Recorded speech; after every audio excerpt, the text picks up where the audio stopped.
Oi, turma! E aí, como vão os estudos? Hoje já estamos na nossa sexta aula sobre o estudo dos recursos no CPP e, retomando a aula passada, a gente estava falando sobre revisão criminal. Vamos dar continuidade ao tema? Para dar continuidade ao assunto, a gente vai falar sobre a legitimidade para a propositura da revisão criminal. A legitimidade ativa é do acusado e de seu defensor. E no caso de morte do acusado, seria possível que alguém o representasse, ou seja, a legitimação passaria a alguém? E a resposta é positiva. A legitimação, no caso da morte do acusado, passa ao cônjuge, ascendente, descendente e irmão. E aqui lembrem da palavra CAD, cônjuge, ascendente, descendente e irmão. Anotem aí o artigo 623 do CPP que fala justamente isso.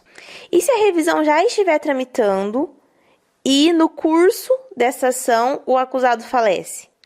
Nesse caso, a lei no artigo 631 diz que quando no curso da revisão falecer a pessoa cuja condenação tiver de ser revista, o presidente do tribunal nomeará um curador para a defesa. Então, aqui se fala em nomeação de curador. E o Ministério Público? O Ministério Público teria legitimidade para ingressar com a revisão? Sim. Sob uma ótica do Ministério Público, sob o aspecto de fiscal da lei, de órgão que zela pela justiça, teria essa legitimidade. E o que isso significa? Significa que o promotor, o titular da ação penal, o Ministério Público, ele tem a legitimidade para ajuizar a revisão criminal em favor do acusado.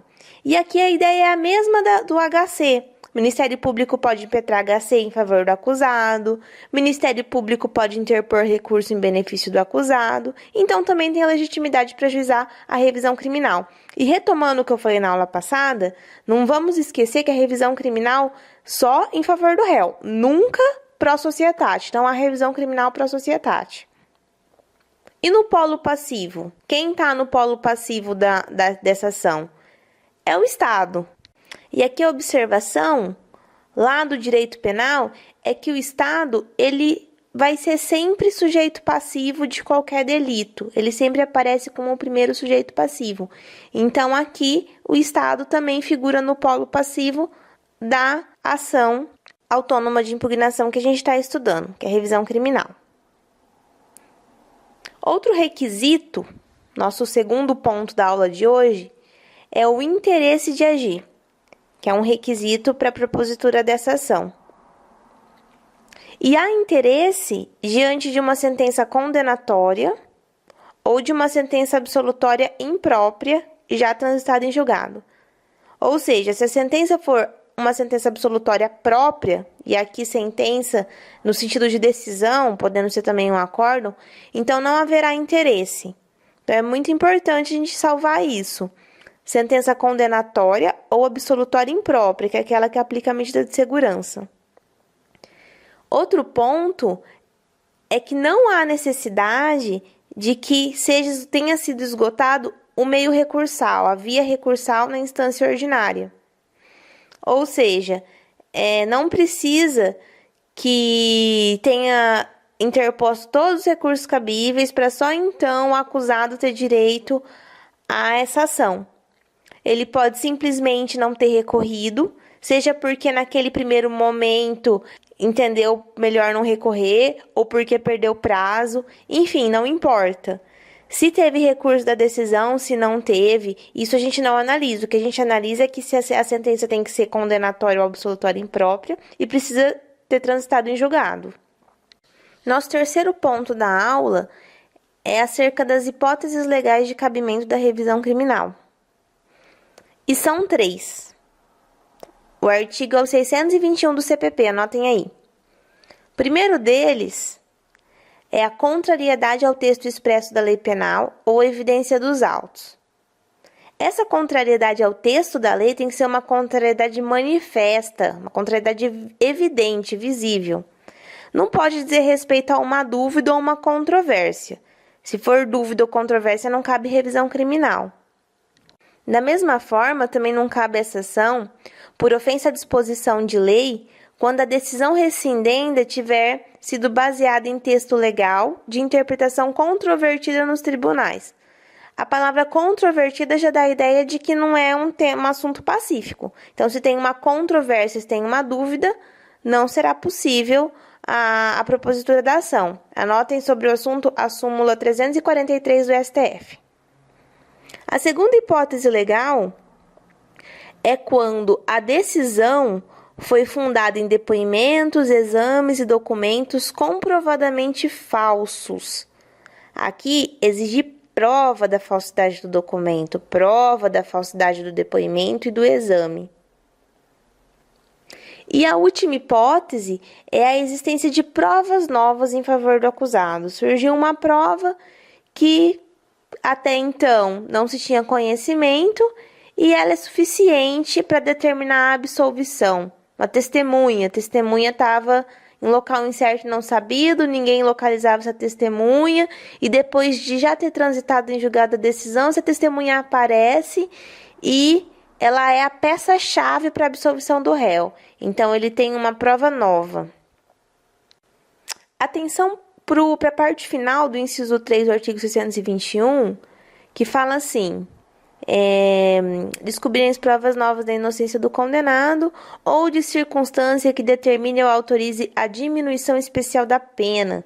Isso significa dizer que a revisão não tem como objeto exclusivamente um pedido de absolvição, mas pode ser simplesmente um pedido de redução da pena, um pedido de afastamento de uma majorante, por exemplo, né, de uma causa de diminuição especial da pena. Então, pode ser que o réu continue sendo condenado, porém, sua pena diminuída. Anotem aí a observação 1 da nossa aula. Desnecessidade de recolhimento à prisão. O que é isso? Significa dizer que o réu, para ajuizar a revisão, não precisa se recolher à prisão, nem mesmo se ele estiver foragido. E sobre esse assunto, anotem a súmula 393 do STF. Mais uma observação. Eu falei na aula anterior que a competência para análise e julgamento da revisão criminal é originária dos tribunais. E os juizados? Qual a observação que eu faço em relação aos juizados? Se a gente pegar no âmbito do direito civil, não é possível ação rescisória no âmbito do juizado especial civil. Porém, no direito criminal, a revisão tem sido admitida. Então, se a decisão foi proferida pelo juiz do juizado, a revisão criminal tem sido admitida. E, nesse caso, ela será analisada pela turma recursal. Então, quando eu falo que a competência originária dos tribunais, uma observação. A competência, em regra, é originária dos tribunais. Porque se for contra a decisão do juiz ou juizado, a análise será feita pela turma recursal. Próximo tópico. Regra probatória. Na revisão, o princípio da presunção de inocência, ele já não existe mais, não há de se falar em princípio da presunção de inocência, porque ele se estende até o trânsito em julgado da decisão. Então, diferentemente do que acontece na ação penal, que é o órgão acusador que tem que provar que o acusado é o autor do delito, que é a prova da materialidade, ou seja, o ônus é um papel do Ministério Público, aqui falando em ação penal pública. Na revisão criminal isso não acontece, porque é o interessado, é o réu que vai ter que provar o que está alegando. Então, o autor da revisão criminal que tem que desincumbir o ônus da prova, de provar que houve um erro, que houve uma injustiça, que a decisão foi errônea, que foi baseada em prova falsa, que baseada em depoimento comprovadamente falso, ou provar a existência de um fato novo, como a gente viu, quais são as hipóteses ali de cabimento. Então, essa é a regra probatória, é diferente a gente falar de regra probatória na ação penal, que o ônus é da acusação, e regra probatória na revisão, que o ônus é do autor da própria revisão. Próximo tópico, efeito. Em regra, ela não tem efeito suspensivo, mas para alcançar esse efeito, há a possibilidade do interessado impetrar um habeas corpus junto com a revisão. Não seria caso apenas de habeas corpus, porque aí a gente não teria espaço para proceder de ilação probatória. Mas é possível o manejo das duas ações autônomas de impugnação de forma simultânea. Próxima observação, a nossa terceira observação da aula de hoje, é a possibilidade de pedido de indenização por erro judiciário, muito importante. Na ação de revisão criminal, é permitido ao réu que foi condenado injustamente formular um pedido de indenização. Aqui vigora a regra da responsabilidade civil objetiva do Estado. Então, diante de uma decisão errônea, de uma decisão injusta, de uma decisão falha, teria, então, o réu o direito a ser compensado pelos danos que sofreu.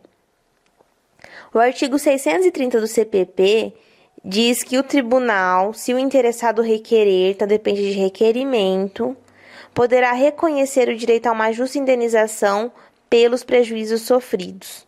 E o parágrafo 2º diz hipóteses nas quais a indenização não será devida.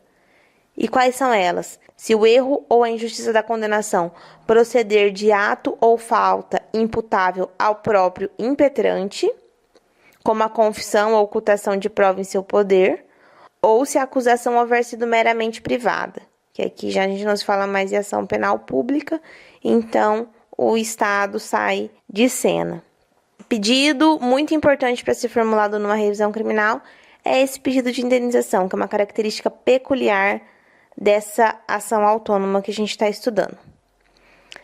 Para finalizar o tema, eu vou deixar uma pergunta para vocês e a gente vai responder ela na próxima aula. Há possibilidade de interposição de recurso contra a decisão que julgou a revisão criminal? Sim ou não? Sim ou não? Fundamento? Então tá, deixa essa pergunta aí anotadinha. Próxima aula a gente responde. Até lá!